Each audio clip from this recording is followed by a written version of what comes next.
باللہ من الشیطان الرجیم بسم اللہ الرحمن الرحیم۔ ساری تعریفیں خدائے حسین کے لیے، درود و سلام محمد و آل محمد پر۔ قائم ٹی وی کینیڈا کے پلیٹ فارم سے اسلام 24/7 میں آپ کا ہوسٹ سید مصطفیٰ رضا حاضر خدمت ہے۔ پاکستان، ہندوستان اور خصوصاً کینیڈا، امریکہ، آسٹریلیا اور انگلینڈ کے تمام ناظرین کو اور جہاں جہاں قائم ٹی وی دیکھا اور سنا جا رہا ہے، سب کو قائم ٹی وی کی طرف سے السلام علیکم۔ ناظرین کرام، ہم اپنے ہر پروگرام میں ایک ٹاپک کا انتخاب کرتے ہیں اور وہ ٹاپک دنیاوی اعتبار سے بہت کامن ہوتا ہے۔ ہم سیکھنے اور سمجھنے کی پوری کوشش کرتے ہیں کہ اس ٹاپک کا اسلام سے کتنا گہرا تعلق ہے، اور آج کا ہمارا ٹاپک ہے سیلف کانفیڈنس، سیلف موٹیویشن، یعنی خود اعتمادی اور خود کی حوصلہ افزائی۔ اور آج کے ہمارے گیسٹ ہیں ریلیجیس اسکالر، فاطمہ اسکول کے vice principal, board of Islamic education میں as a teacher, Maulana Syed زیغم علی رضوی صاحب۔ تو آئیے آج کے پروگرام کا آغاز کرتے ہیں علامہ اقبال کے اس شعر کے ساتھ۔ خودی کو کر بلند اتنا کہ ہر تقدیر سے پہلے خدا بندے سے خود پوچھے، بتا تیری رضا کیا ہے۔ السلام علیکم صاحب، خیریت سے؟ مزاج بخیر ہے۔ سب سے پہلے تو صاحب بہت شکریہ آپ کا کہ آپ ہماری کہنے پہ آپ یہاں آئے اور ہمیں اپنا ٹائم دیا۔ اگر صاحب ہم اپنے پروگرام کے ٹاپک کا تو آپ کو بتا ہی چکے ہیں۔ آج کا ہمارا ٹاپک ہے self confidence and self motivation, یعنی خود کی حوصلہ افزائی اور خود اعتمادی۔ اس کے بارے میں قرآن کیا کہتا ہے؟ اعوذ باللہ من الشیطان الرجیم، بسم اللہ الرحمن الرحیم، الحمد للہ والصلاۃ والسلام علی اہلہا، اما بعد۔ بہت اہم موضوع کا انتخاب آپ نے آج اپنے اس پروگرام میں کیا ہے، جس میں آپ سیلف کانفیڈنس، خود اعتمادی کی جہاں بات کر رہے ہیں۔ ہم نے خصوصیت کے ساتھ جو ہماری یوتھ ہے اس میں دیکھا ہے کہ وہ بہت جلدی نا امید ہو جاتے ہیں۔ اپنی سی کوشش کرنے کے بعد جب انہیں نتائج نہیں ملتے تو وہ بہت جلدی خود سے نتیجہ یہ نکال لیتے ہیں کہ یہ سب کچھ کرنے کا کیا فائدہ ہے، جبکہ پروردگار عالم اگر قرآن کریم میں ان آیات کی طرف نظر کریں کہ جہاں پروردگار عالم نے احساس دلایا ہے کہ وہ کس قدر ناپسندیدگی کا اظہار کرتا ہے نا امیدی کرنے والے شخص سے اور نا امیدی سے۔ مثلاً اگر ہم ایک آیت کی طرف، سورہ حج کی 15ویں نمبر کی آیت کی طرف چلتے ہیں تو وہاں پروردگار اس انداز سے مخاطب ہے کہ من کان یظن ان لن ینصرہ اللہ فی الدنیا والآخرہ فلیمدد بسبب الی السماء ثم لیقطع فلینظر هل یذهبن کیدہ ما یغیظ۔ یعنی کہ جو شخص یہ خیال کرتا ہے کہ خدا دنیا اور آخرت میں اس کی مدد نہیں کرے گا تو اسے چاہیے کہ ایک رسی کے ذریعے آسمان تک پہنچ کر شگاف لگائے، دیکھے کہ آیا اس کی یہ تدبیر اس چیز کو دور کر سکتی ہے جو اسے غصے میں لا رہی تھی۔ مطلب اللہ تعالیٰ یہ احساس دلا رہا ہے کہ ہم تمہاری مدد کرنے کے لیے آمادہ ہیں، ہم تیار ہیں تمہاری مدد کرنے کے لیے، تم اپنا وظیفہ انجام دو۔ دوسری طرف سورہ نجم کی 39 نمبر کی آیت میں بھی واضح اشارہ فرما دیا کہ وَأَن لَيْسَ لِلْإِنسَانِ إِلَّا مَا سَعَى، کہ انسان کے لیے تو اتنا ہی ہے جتنی وہ کوشش کرتا ہے۔ اس آیت کو اگر دوسرے انداز سے دیکھا جائے یعنی کہ تم جتنا کوشش کرو گے لازمی تمہیں اتنا ملے گا۔ کوشش کرنی ضروری ہے، یقیناً متحرک ہونا ضروری ہے، کوشش کرنا ضروری ہے۔ نہ صرف یہ کہ پروردگار یہاں پر اس انداز سے شوق دلا رہا ہے، دیگر مقامات کے اوپر کم از کم 27 مقامات کے اوپر تو ڈائریکٹ آیت کا موضوع اس انداز پہ رہتا ہے کہ جو کہ موٹیویشن کی طرف لے کر جاتا ہے۔ مثلاً یہ نا امیدی ہی ہے نا کہ اب کیا ہو سکتا ہے، اب کیا نتیجہ نکلے گا، ارے اب تو اتنا گناہ کر لیے، اب پلٹنے میرے لیے بھی بخشش ہے یا نہیں ہے۔ تو پروردگار تو اعلان کر رہا ہے انہ کان توابا، وہ تو توبہ کرنے والوں کے ساتھ ہے، صبر کرنے والوں کو موٹیویٹ کرتا ہے۔ ان اللہ مع الصابرین، صبر کرنے والوں کے ساتھ خدا ہے۔ اسی انداز سے دوسری طرف جب رسول اکرم کا تعارف کراتا ہے تو کہتا ہے وما ارسلناک الا رحمۃ للعالمین، ہم نے نہیں بھیجا تمہیں مگر یہ کہ عالمین کے لیے رحمت، ان کو رحمت بنا کر بھیجا، اور آپ کو اور مجھ سے کہتا ہے کہ لا تقنطوا من رحمت اللہ، اللہ کی رحمت سے نا امید نہ ہو جانا. تو پروردگار نے ایک طرف سے ہدایت کا انتظام بھی کیا, رحمت کا انتظام بھی کیا, اور آپ کو اور مجھ سے کہتا ہے خبردار خبردار نا امید نہ ہو جانا. یہ تمام آیات ہمیں اس طرف اشارہ کرتی ہیں کہ ہمیں اپنا وظیفہ انجام دینا ہے. We have to put our share in the society. As far as result is concern, یہ خدا کے اوپر ہے کہ اس کا نتیجہ کب اور کہاں اور کس انداز سے آپ کے سامنے آتا ہے. بیسیکلی ہمیں اپنا کام کر دینا ہے, اس کا رزلٹ کیا ہے وہ پھر بعد میں دیکھا جائے گا. یقیناً آپ اپنا وظیفہ انجام دیجئے, اس کا نتیجہ پروردگار پر چھوڑ دیجئے. اچھا آقا, جب ہم اس ٹاپک کا ذکر کرتے ہیں تو ایک چیز اس میں آتی ہے کیئر فار یور سیلف, یعنی اپنی حفاظت کرو. تو یہ اپنی حفاظت کرنا بھی کانفیڈنس کے زمرے میں آتا ہے کہ جب میں اپنی حفاظت کروں گا, اپنی کیئر کروں گا, تو میرا کانفیڈنس لیول بڑا ہائی ہو جائے گا. تو اپنی حفاظت کرنے کے بارے میں قرآن یا اسلام کچھ کہتا ہے؟ سورہ مبارکہ بقرہ کی آیت نمبر 195 کے اندر پروردگار کا ارشاد ہے کہ وَلَا تُلَقُّوا بِأَيْدِيكُمْ إِلَى التَّهْلُكَةِ, کہ اپنے ہاتھوں سے خود کو ہلاکت میں نہ ڈالو. اب دیکھنا یہ ہے کہ قرآن کریم ہلاکت کس کو کہتا ہے. ہلاک ہو جانا یعنی کہ خود کو ایک ایسی مصیبت میں گرفتار کر لینا یہ جس کا کے بعد پریشانی اور اور پریشانی ہے اور جس کا کوئی نتیجہ نہیں ہے, اور اعمال بھی اکارت ہیں, کوئی فائدہ نہیں ہے ایسا کوئی کام کرنا, ٹھیک ہے, جس کی کوئی جزا نہیں ہے. اس کے بہت سارے مطالب جو ہیں ہمیں نظر آ سکتے ہیں.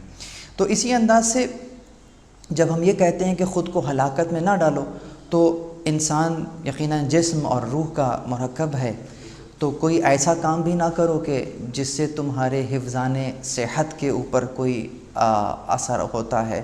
مطلب اپنی کیئر کرو, صفائی کا خیال کرو, ٹھیک ہے. یہ اسلام نصف دین ہے, صفائی نصف ایمان ہے. آدھا دین تو صفائی میں ہی رکھا ہے. یہ کیوں رکھا ہے؟ یہاں تک کہ پروردگار عالم کے بھیجے ہوئے اس نمائندے نے 1400 سال پہلے کہہ رہے ہیں کہ ٹوٹے ہوئے برتن میں پانی نہ پیو, اس میں شیطان ہوتا ہے. یعنی اس زمانے میں ہم یہ دیکھتے ہیں کہ ابھی شعور اتنا بلند نہیں ہے کہ لوگوں کو جرمز کا آئیڈیا ہوتا, لیکن آپ نے ان کو شیطان کا نام لکھ کر کے بیان کر دیا کہ آپ اس میں پانی نہ پئیں, اس میں یقیناً شیطان انسان کا کھلا دشمن ہے, انسان کی بھلائی نہیں چاہتا. یہ جرمز یہ بھی آپ کی بھلائی تو نہیں چاہتے, بیمار کر دیتے ہیں. تو اس عنوان سے شیطان کا عنوان ان کو بھی دیا. تو اب ہم یہ دیکھتے ہیں کہ جہاں پروردگار عالم آپ حفظان صحت کے اصولوں کو سامنے رکھتے ہوئے انسان سے کہہ رہا ہے کہ اپنے آپ کو جو ہے وہ اس انداز سے ہلاکت میں نہ ڈالو, تو بالکل اسی انداز سے پھر انسان کی جو روحانیت ہے, جو انسان کی جو اسپریچویلٹی ہے, اگر وہ کوئی ایسا کام انجام دے کہ جس سے اس کی روحانیت پہ حرف آ رہا ہو, تو پھر یہ بھی اس کو ہلاکت کی طرف لے جائے گا. آیت اس سے بھی مخاطب ہوگی کہ ہلاکت میں نہ ڈالو. کوئی ایسا عقیدہ اختیار کر لینا کہ جو کہ حقیقت پر مبنی نہ ہو, تو اس کا انجام بھی ہلاکت ہوگا. یہ آیت اس سے بھی مخاطب ہوگی کہ اپنے آپ کو ہلاکت میں نہ ڈالیے. صحیح, بہت بہترین.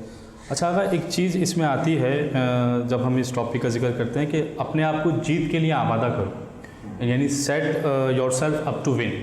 کوئی بھی کام کرو تو کوشش یہ کرو کہ اس میں تمہیں وننگ پوزیشن بھی ملے گی. تو اس کے لیے قرآن کیا ہمیں سکھاتا ہے؟ دیکھیے, یقیناً کوئی بھی انسان ایسا نہیں ہے کہ جو کہ شکست سے محبت کرتا ہو. ہر انسان جو ہے وہ جیت سے محبت کرتا ہے. اصلاً انسان کمال سے محبت کرتا ہے, ٹھیک ہے. وہ شکست میں نقص دیکھتا ہے, اس لیے فطرتاً جیت کی طرف سبقت کرتا ہے.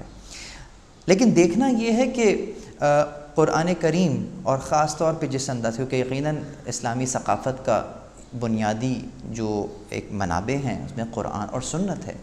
تو قرآن اور سنت میں جسے فتح کہتے ہیں وہ کیا ہے, وہ جیت کون سی جیت ہے جسے قرآن جیت کہہ رہا ہے, ہمیں یہ دیکھنا ہوگا.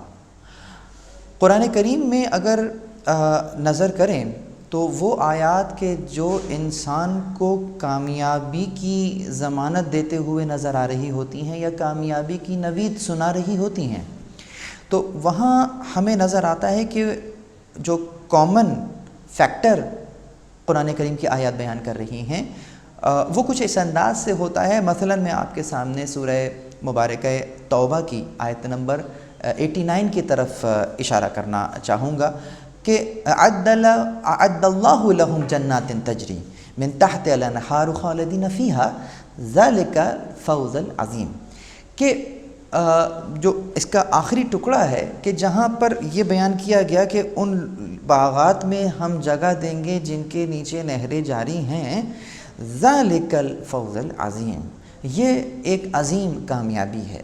دوسری طرف سورہ صف کے اندر بھی یہی آیت ریپیٹ ہوتی ہے، اور جن لوگوں کے لیے ریپیٹ ہو رہی ہے ان کے بھی اوصاف بیان کرنے کے بعد پروردگار کہتا ہے کہ یغفر لکم ذنوبکم، ہم تمہارے گناہوں کو معاف کر دیں گے، وَيُدْخِلْكُمْ جَنَّاتٍ تَجْرِي مِن تَحْتِ الْأَنْہَارِ، اور تمہیں داخل کریں گے ان باغات میں کہ جن کے نیچے نہریں جاری ہیں، وَمَسَاكِن طَيِّبَةٍ، اور ان گھروں میں تمہیں جگہ دیں گے کہ جو کہ پاک اور پاکیزہ ہیں. ذَلِكَ الْفَوْزَ الْعَظِيمُ، اگر سمجھو تو یہ عظیم کامیابی ہے. بالکل اسی انداز سے جب یہ سورہ صف کی 12 نمبر کی آیت میں نے تلاوت کی ہے جہاں پر اس نے فوز عظیم کی بات کہی، اگلی آیت کے اندر وَأُخْرَى تُحِبُّونَهَا، اخرى اولا کے مقابلے پر ہے، یعنی کہ دوسری بات، یعنی تم کیا چاہتے ہو اپنے لیے، کہتا ہے تحبونہا، تم چاہتے ہو اپنے لیے فتح، تو آخر میں کہتا ہے کہ نصر من اللہ و فتح قریب، یعنی یہ جو ہم نے تمہیں بیان کیا کہ جس کی انتہا پروردگار کا وہ لطف خاص اور رحمت خاص کا حصول ہے جو اس کو جنت کی صورت میں ملی ہے، پروردگار نے اس کو فتح کے عنوان سے بیان کیا کہ دیکھو اصلاً تم فتح چاہتے تھے، یہ فتح ہے جو ہم تمہیں دے رہے ہیں. سبحان اللہ، بہت خوب. ناظرین کرام، ہماری ڈسکشن ابھی جاری ہے. ابھی ہمارا ایک وقت ہوا ہے ایک بریک کا، ابھی ہم ایک بریک کی طرف جاتے ہیں. السلام علیکم.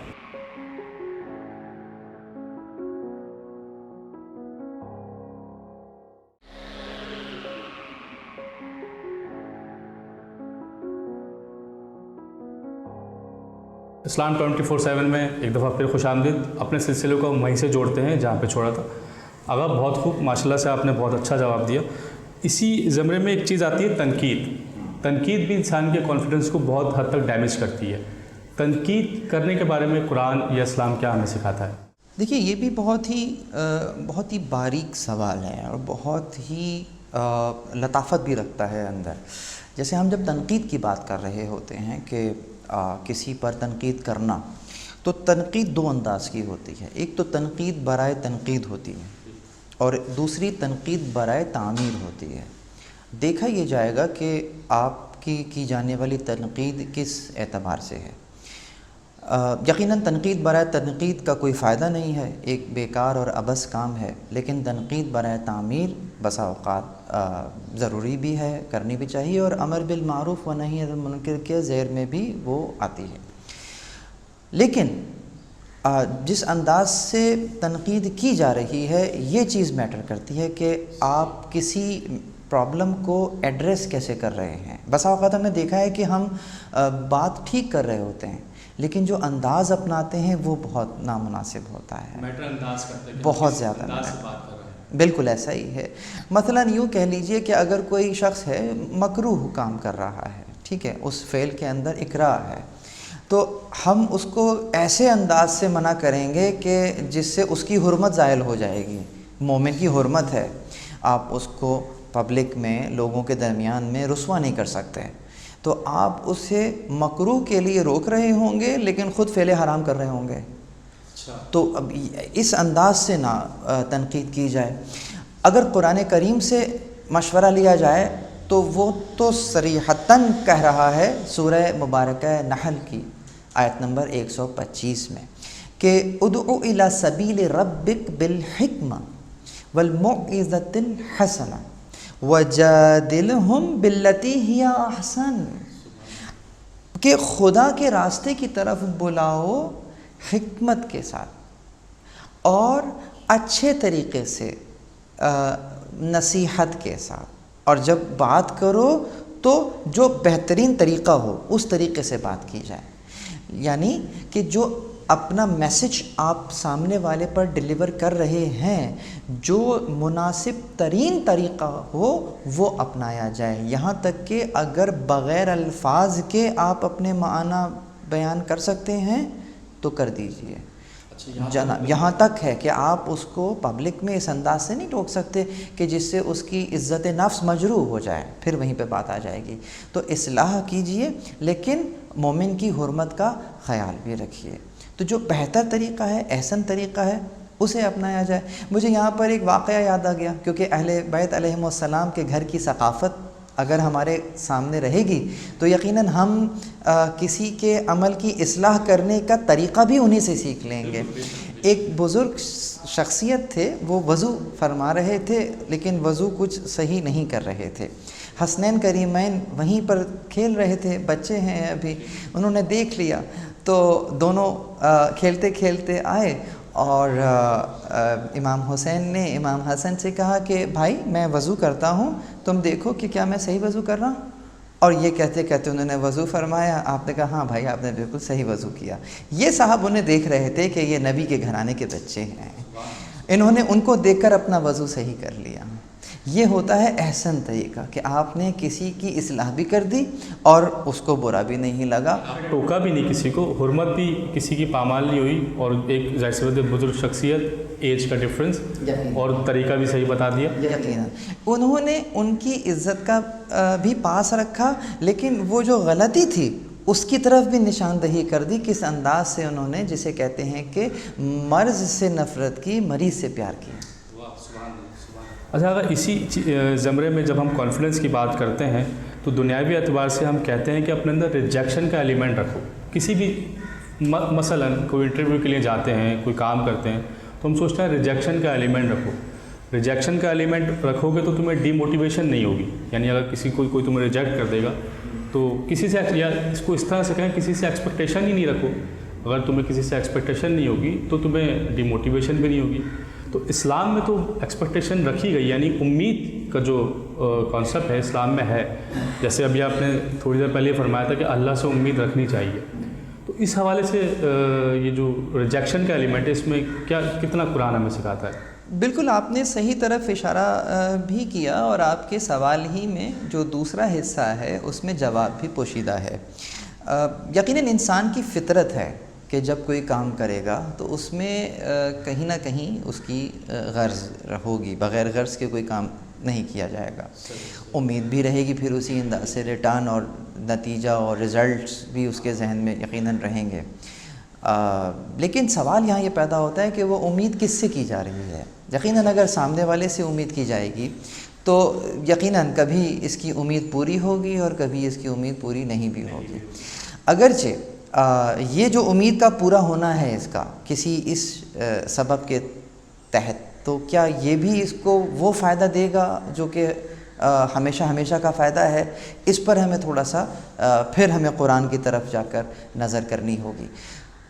ہمیں نظر آتا ہے قرآن مجید کی ایک بہت ہی مشہور اور معروف آیت ہے کہ جب کسی نے مولا علی علیہ السلام سے زہد کی تعریف پوچھی تھی تو آپ نے فرمایا تھا کہ جو زہد کی تعریف ہے وہ بین الکلمتین، دو کلموں کے درمیان تعریف ہے، اور پھر آپ نے قرآن کریم کی آیت کی تلاوت فرمائی کہ لَكَيْ لَتَعْسُوا عَلَى مَا فَاتَكُمْ وَلَا تَفْرَحُوا بِمَا آتَاكُمْ، کہ جب تمہیں کوئی شے تم سے چلی جائے تو اس پر غم نہ کرنا، اور اگر کچھ مل جائے تو خوش نہ ہونا۔ یعنی اگلی ٹکڑے میں پھر فرماتا ہے پروردگار کہ واللہ لا يحب كل مختال فخور، خدا شیخی بگاڑنے والے کو جو ہے وہ دوست نہیں رکھتا۔ مطلب جس طرح ہوتا ہے نا کہ ہم کسی شخص کو کوئی مقام مل گیا تو جناب وہ اتنے زیادہ اس پر شیخی بگاڑ رہے ہوتے ہیں اور دوسروں کو ڈیگریڈ کر رہے ہوتے ہیں اس پہ۔ تو قرآن نے سختی سے کہا ہے کہ اگر تمہیں کوئی چیز مل گئی تو اس پر خوش ہونے کی ضرورت نہیں، اور اگر چلی جائے تو اس کے اوپر تمہیں غمزدہ ہونے کی ضرورت نہیں۔ کیوں؟ بالکل، آپ نے کبھی کسی بینک میں کسی کیشیئر کو دیکھا ہے کہ جو کہ لاکھوں روپے لوگوں سے لیتا ہے اور لاکھوں روپے دے رہا ہوتا ہے؟ جب وہ لاکھوں روپے لیتا ہے تو اس کے چہرے پہ کوئی خوشی کے آثار نہیں ہوتے، کیونکہ معلوم ہے کہ جو ہاتھ میں ہے وہ اس کا نہیں ہے۔ جب دے رہا ہوتا ہے تو غم کے آثار بھی نہیں ہوتے، کیونکہ معلوم ہے جب تھا ہی نہیں تو پروردگار بھی جو آپ کو دے، آپ کا تو کچھ نہیں ہے، جو ہے پروردگار کا ہے۔ آپ اپنا حصہ ڈال رہے ہیں، امید کس سے کیجیے گا؟ امید پروردگار سے ہی لگائیے گا۔ جو پروردگار سے امید لگائے گا وہ اس انداز سے ہوگا جیسے کہ ہم نے دیکھا ہے انبیاء علیہم السلام جب معاشرے میں اپنا حصہ ڈال رہے ہوتے تھے تو وہ اس انداز سے بیان کیا کرتے تھے کہ اگر کوئی کسی نے کہہ دیا کہ ہم آپ کو اس کا ریوارڈ دینا چاہتے ہیں تو کسی نبی نے کسی بھی شخص سے اپنی اس حق زحمت کا تقاضا نہیں کیا، اور اگر کسی نے دیا تو آپ نے یہ کہہ کر روک دیا، کہتے ان اجری الا علی اللہ، ہمارا اجر تو اللہ کے اوپر ہے۔ یہی آیت آپ رسول اللہ نے بھی یہی فرمایا کہ قل لا اسألکم علیہ اجرا، ان سے کہہ دو کہ میں تم سے کوئی اجر نہیں مانگتا۔ انبیاء علیہم السلام کی زحمتوں کا جو اجر تھا وہ دنیا میں نہیں مل سکتا تھا، کہا خدا کے اوپر ہے۔ مومن کی بھی امید کس سے ہونی چاہیے؟ یعنی کہ اگر امیر المؤمنین کا یہ تعلیمات ہیں، اگر رسول اللہ کی یہ تعلیمات ہیں، تو جو مومن ہے اس کی بھی وظیفہ یہ ہونا چاہیے کہ ہم مخلوق سے امید نہ لگائیں، خالق سے امید لگائیں۔ خالق سے جو امید لگائی جائے گی وہ کبھی بھی نہیں ٹوٹے گی۔ میں اپنی اس جواب کو مولا علی علیہ السلام کے اس قول پر ختم کرنا چاہوں گا جو نہج البلاغہ میں آپ فرماتے ہیں کہ وہ لوگ کہ جو زمانے سے امید لگاتے ہیں، وہ لوگ کہ جو زمانے سے کچھ لینا چاہتے ہیں، تو آپ فرماتے ہیں کہ زمانہ ہڈیوں کو کہنا و بوسیدہ، آرزوؤں کو تر و تازہ کرتا ہے، موت کو قریب، آرزوؤں کو دور کرتا ہے۔ جو زمانے سے کچھ پا لیتا ہے رنج اٹھاتا ہے، اور جو کچھ کھو دیتا ہے وہ تو دکھ جھیلتا ہی ہے۔ یہ زمانہ جو ہے بیان کرنا چاہ رہے ہیں کہ جو زمانہ کسی کو اگر عزت دیتا ہے نا تو جس انداز سے عزت دیتا ہے اسی انداز سے عزت لے بھی لیتا ہے، لیکن جسے پروردگار عزت دیتا ہے زمانہ لاکھ چاہے اس کو ذلیل کرنا، اس کی عزت میں اضافہ ہی اضافہ ہوا چاہتا ہے۔ تو پروردگار عالم کی طرف اگر امید لگائی جائے گی تو یقیناً نا امیدی کبھی بھی انسان کے ساتھ نہیں ہو سکے گی۔ بہترین آغا، بہترین۔ اچھا آغا، ایک حضرت موسیٰ علیہ السلام کی جو دعا ہے رب اشرح صدری والی، یہ بھی کانفیڈنس، کیا حضرت موسیٰ نے بھی اسی لیے دعا مانگی تھی کہ مجھے کانفیڈنس دیں یا مجھے موٹیویٹ کریں کہ میں کفار کے سامنے جا کے بات کروں؟ یقیناً جو مومن ہے اور جو عبد خدا ہے وہ فقط اور فقط خدا سے مدد چاہتا ہے، اپنے ہر مسئلے کے اندر وہ خدا ہی کی طرف رجوع کرتا ہے۔ حضرت موسیٰ علیہ السلام کو جو مہم درپیش تھی اس پر جانے سے پہلے انہوں نے پروردگار ہی سے استعانت طلب فرمائی ہے، اور یوں فرمائے گا رب اشرح لی صدری، میرے سینے کو کشادہ کر دے، ویسر لی امری، یعنی کہ جو امر تو نے میرے لیے مختص کیا ہے، جو ذمہ داری تو نے میرے اوپر لگائی ہے، مجھے یہ قوت دے، یعنی کہ ذمہ داری تو نے دی ہے، توفیق ہے تیری، تو اب تو ہی مجھے ہمت دے کہ میں اس ذمہ داری سے سبکدوش ہو سکوں۔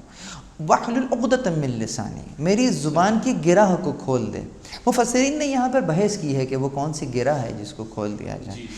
یہاں پر حضرت موسیٰ یہ دعا فرما رہے ہیں کہ جب میں فرعون کے دربار میں جا کر وہ قوانین بیان کروں گا اور خدا کا پیغام پہنچاؤں گا تو یہ جو سامنے سننے والے ہیں، جو میرا اس پیغام کو، خدا کے پیغام کو میری زبانی سن رہے ہوں گے، پروردگار تو میرے ان الفاظ میں وہ تاثیر پیدا کر دے کہ جو میں بات کہہ رہا ہوں ان تک پہنچ جائے۔ تو واحلل عقدۃ من لسانی، یعنی گویا میری زبان کی گرہ کو کھول دے۔ یہ دعا خود اس بات کی طرف اشارہ کر رہی ہے کہ نبی خدا اپنے کام میں خدا سے دعا کر رہے ہیں، خدا سے امید لگا رہے ہیں، تو اے حضرت انسان تو خدا کو چھوڑ کر کسی غیر سے امید کیوں لگاتا ہے؟ اور اس تاثیر کی بھی دعا مانگ رہے ہیں کہ میری زبان میں تاثیر پیدا کر، حالانکہ نبی ہیں، تاثیر تو ہوگی۔ یفقہو قولی کہہ کے کہہ رہے ہیں تاکہ میرے قول کو وہ یفقہو، یعنی کہ نہ صرف سن لیں، فقہو اس وقت کہتے ہیں کہ جب بہت ہی گہرائی میں جا کر اس کی حقیقت سے آشنا ہو جائیں۔ تو یہاں آپ نے دعا فرمائی کہ نہ صرف یہ کہ میری بات کو سن لیا جائے بلکہ اس کو ویسا سمجھ لیا جائے جیسا میں سمجھانا چاہ رہا ہوں۔ ناظرین کرام، کیا خوب ڈسکشن چل رہی ہے اور ہم آغا صاحب کے علم سے بہت خوب فیضیاب ہو رہے ہیں. ہم دعا گو ہیں کہ خدا آغا صاحب کے علم میں اسی طرح سے اضافہ کرے اور ہم ان کے علم سے فیضیاب ہوتے رہیں. ناظرین اپنا فیڈ بیک ہمیں دیجیے گا. ہمارے یوٹیوب چینل کو سبسکرائب کریں. اپنے ہوسٹ سید میثم رضا کو اجازت دیں.